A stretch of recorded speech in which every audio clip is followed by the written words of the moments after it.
It's dark. Oh my god, it's so dark. Well, wait, need a little bit of an angle. This is way too bright. It's not doing anything at all now. Back. Another review. This one is going to be, I'm going to call it part 2. Before we get into this. I like my button up. View on Riverdale season 2. Just going to do the same thing I did with the last video. Little recap, little review. Review-wise, they did a good job with 3 things. I'm going to give them 3 things. First things first, new characters. They brought in 3 main people who I'm going to name now. You got Hiram Lodge, you have Tony, and you have Chick. Was Cheryl. She's actually pretty dope. She's annoying. I'm not going to lie to you. The woman who plays this character, you do such a good job because I didn't like your face at one point. Every time I saw her, I'm just like, can you not be on screen? You just annoying and you always got something stupid to say. Like Madeline Petch. There you go. Shout out to you, Shawty. You good. Hiram Lodge was always spoken about in season 1. The reason why I didn't mention him because he's kind of like a ghost story in a sense. Like you never saw him, you only heard about him. Which is cool as it is to hear somebody get mentioned. Until you see them, it doesn't do anything for you. So I left him out of part 1 for that reason. Tony, she's actually a member of the Serpents. The reason I didn't mention them is because while they were around, they weren't the primary focus. So they got left out too. We meet her though, it's interesting because she has a special relationship with Jughead and we're all like, yo, what are you doing? Like Betty will, Betty's not with that. Go too much into that. That's gonna be for the recap portion. Last new character that they introduced was Chick. Without giving too much away, Chick is related to Betty. You guys find that out as you watch the show. And he is essentially a wild card. We don't really know much about him. He just kind of showed up and it's just like, oh, okay, I guess. The second thing that they did very well. So at the end of season 1, remember I told you guys that the Black Hood is a new antagonist? Remember how I told you this man is a boogeyman because he ain't playing? Yeah, I meant that. He starts catching bodies, alright? He's not like Jason or anything like that, but I mean, in a modern day and age when you can just, well, not when you can, but when he's just catching bodies like that, he's kind of scary. The last thing I want to say that was really well done is Jughead and his relationship to the Serpents. I know Jughead from season 1 to be a bit of a loner. He does have some connections to people. Betty is his girlfriend, Archie is his best friend, and being honest, I don't really remember. No, I'm lying. Veronica and Jughead had one conversation together and that was pretty much it. After his father gets arrested for what happened to Jason Blossom, then we realize, oh, Jughead can actually be cohesive with a team. That's pretty dope. I'm about to get into the review portion. Or no. Oh, yo, one take. It is what it is. Choni. Yeah, you know what I'm talking about. You know what I'm talking about. Cheryl and Tony, they get together. They become Choni. I ain't gonna lie, I didn't see Cheryl being a lesbian. I didn't see it. There's probably not signs, or maybe they are. I don't know. Live your best life. Mom did something weird. Like she sent her to like some conversion therapy. I didn't know that was real. I still can't believe it. I should probably Google it. I'm not gonna Google it. Send her to some conversion therapy thing to basically try to cure her of her gayness. Because logic, I guess. I don't know.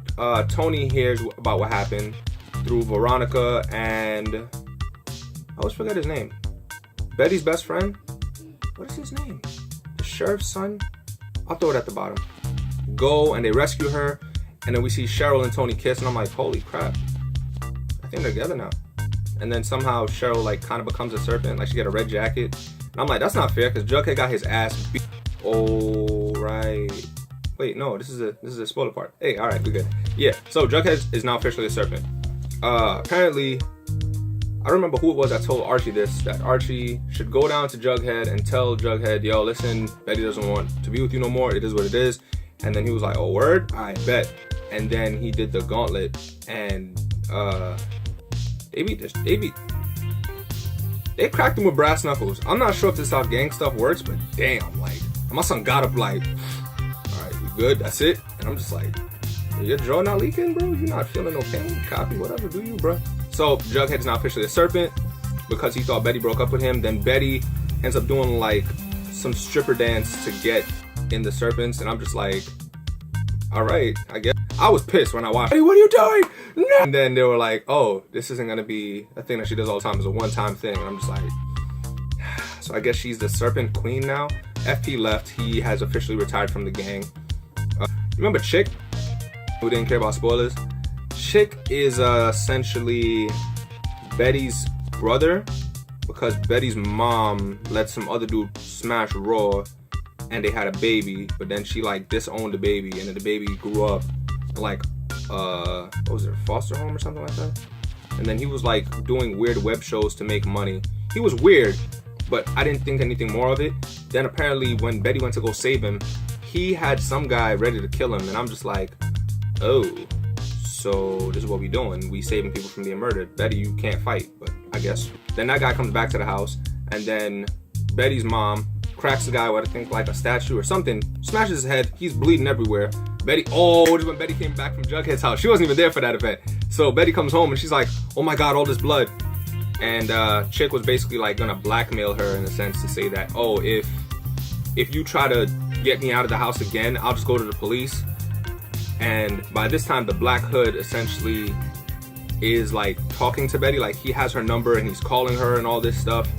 Black Hood basically says that, oh, I'm killing all of the people who committed sins. So that's kind of his thing. He kills everybody who committed a sin. Miss Grundy, two teenagers on the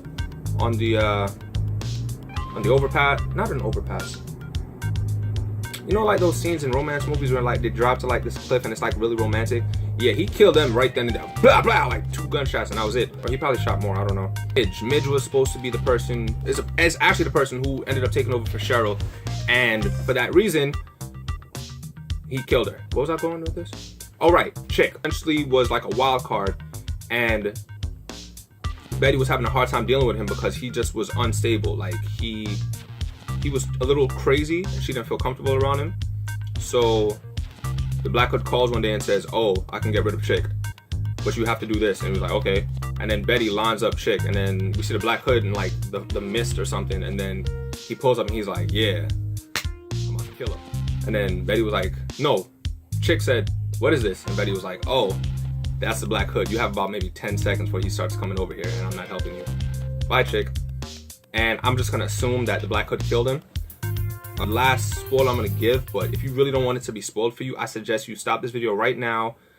Follow my Instagram at promisechild_, and my Twitter, which is the same name as my YouTube name, because I'm about to give the biggest reveal of all. The Black Hood is, yes, Betty's dad is Black Hood. He was killing everybody. He went to jail. He is so in prison. What?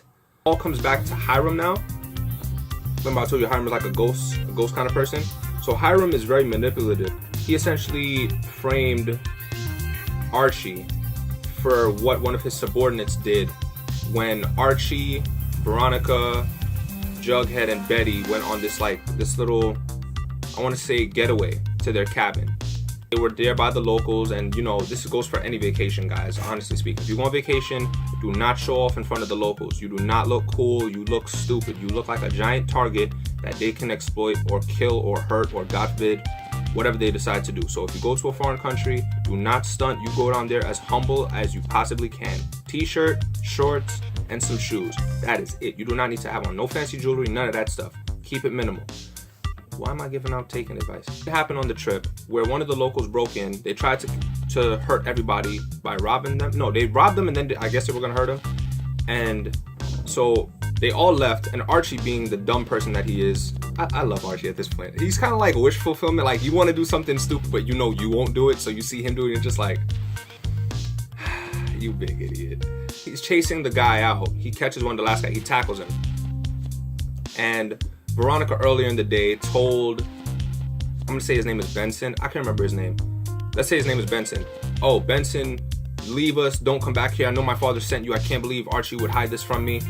And when Archie tackled the mugger down, we see Benson come out with a gun, and I'm like, oh, he got the strap. Oh, he about to shoot. My man, you got to shoot. And he was like, Archie, get up. Go. Now Archie leaves. I mean, granted, I don't really want to hear nothing go on either. Then we hear a gunshot in the distance. So we're assuming Benson, who would be the person who was sent to protect Veronica, killed this guy. But because Hiram was trying to turn the entire town in on itself, because he wants to build a privately funded prison. That is his MO. He wants to make money. Even when the people came to kill his wife and daughter, He didn't really care. He was just like, oh my God, are you guys okay? And even when I first saw him, I was like, something don't sit right with you. I don't like you. Your vibe is weird. Like, you don't feel like a father. You feel like somebody who's just like, how do you nicely say something like this? You kind of feel like a scumbag. Like, there's something about your motives that just seems so off, and I don't want you around me. He was trying to build a wedge between everyone, including Archie and Archie's dad. Archie said to him, listen, I'm not about to be divided from my father because of you. But it's interesting because you're dividing yourself from everybody else for Veronica. All right, the whole thinks with his penis thing. Didn't I say that before? Archie doesn't think with his head. He thinks with his penis. Probably did. To try to summarize this best as I can, Hiram has officially had Archie arrested for the murder of the guy who died in the woods that Archie tackled, but Benson, I'm just gonna keep calling him Benson, that Benson actually killed. But Benson was murdered as well, so now Archie doesn't have someone to collaborate his story because it was literally just him and the guy that died, and Benson, the guy who mysteriously died. All of this is happening. Hiram is just buying everything around town. So that's a little weird if you think about it. Like, everyone's dying, but somebody keeps buying properties, and it's just like, I guess, why not? Sure. And I know Hiram Lodge bought Toys R Us. I know you did. Give me my chocolate back. Give me my But yeah, so that's kind of that. And recap for season 2. Season 3 premieres October 10th at 8. I think I work. I'm gonna cry if I work. I probably work. Oh Jesus, I probably work. The good news is CW hooks us up because they let us catch the next episode. I'm lying. They let us catch the previously missed episode the day after. So if you don't see it on Wednesday and you have the app, you can see it the next day. The only downside is that it's going to be with commercials, which isn't that bad, I guess. I mean, you did technically miss it, so it is what it is. If you guys are still sticking around, I appreciate it. I now get why I do this. Like, comment, subscribe, all that good stuff. And also, if you have a series that you want me to watch and give a small review to, like this one does, let me know. It is what it is. It's not a big deal. I will be more than willing to watch it. If that's everything, appreciate it.